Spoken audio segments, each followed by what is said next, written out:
Penerapan motor listrik pada mesin cuci sederhana kelompok 14 TPB 19 dengan anggota Dinda Salsabila dari program studi Matematika, Desia Ayu Rahwani dari program studi Matematika, Angela Aditya dari program studi Matematika, Rahma Suryani dari program studi Matematika, Naufal Yasir dari program studi Sains Aktuaria. Pengertian gaya Lorentz. Apa sih itu gaya Lorentz?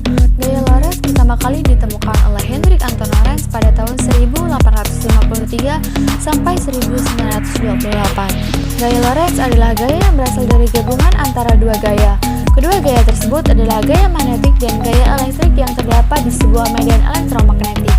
Gaya Lorentz memiliki arah yang tegak lurus dengan induksi magnetik dan kuat arus listrik. Untuk menentukan arah gaya Lorentz dapat menggunakan kaidah tangan kanan atau skrup. Besar gaya Lorentz sebanding dengan arus listrik, panjang kawat, dan medan magnet. Prinsip gaya Lorentz. Pada prinsipnya, motor listrik memiliki kumparan dalam medan magnet tetap. Jika kumparan tersebut kita arus listrik, maka kumparan tersebut akan bekerja suatu gaya magnetik.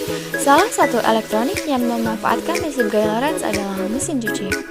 Bagaimana cara pembuatan gaya Lorentz pada mesin cuci? Yuk kita simak video berikut ini. Alat dan bahan yang digunakan adalah satu buah baterai, satu buah kabel, satu buah lem tembak, 8 buah stick, satu buah gunting, satu buah tes pen, satu buah cutter, satu buah dinamo, satu buah styrofoam, satu buah korek, satu buah jangka, satu buah saklar, satu buah solasi, dan 2 buah kap.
Dari video tersebut didapatkan hasil kelebihan dan kekurangan alat, yaitu kelebihan reliable operasi bisa dipakai pada kondisi menggunakan baterai dan dialiri listrik.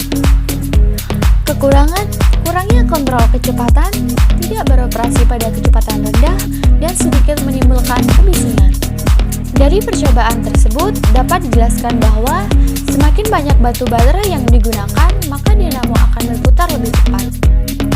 Selain itu, faktor induksi yang mempengaruhi besar induksi magnetik adalah semakin banyak suatu lilitan, maka akan semakin besar medan magnetnya, dan begitu pun sebaliknya.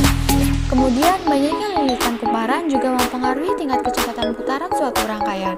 Semakin banyak lilitan yang digunakan, maka akan semakin sulit berputar dan hanya terjadi kontraksi saja. Berdasarkan percobaan yang telah dilakukan, diperoleh kesimpulan yang berdasarkan data. Semakin banyak suatu lilitan, maka semakin besar medan magnetnya, dan semakin sedikit suatu lilitan, maka semakin kecil medan magnetnya. Selain mempengaruhi medan magnet, banyaknya lilitan juga mempengaruhi tingkat kecepatan suatu rangkaian. Semakin banyak lilitan yang digunakan, maka semakin sulit berputar dan hanya terjadi kontraksi saja. Selain itu, banyaknya jumlah baterai yang digunakan juga mempengaruhi. Semakin banyak baterai yang digunakan, berdasarkan percobaan yang telah dilakukan, diperoleh kesimpulan yang berdasarkan data. Semakin banyak suatu lilitan, maka semakin besar medan magnetnya, dan semakin sedikit suatu lilitan, maka semakin kecil medan magnetnya. Selain mempengaruhi medan magnet, banyaknya lilitan juga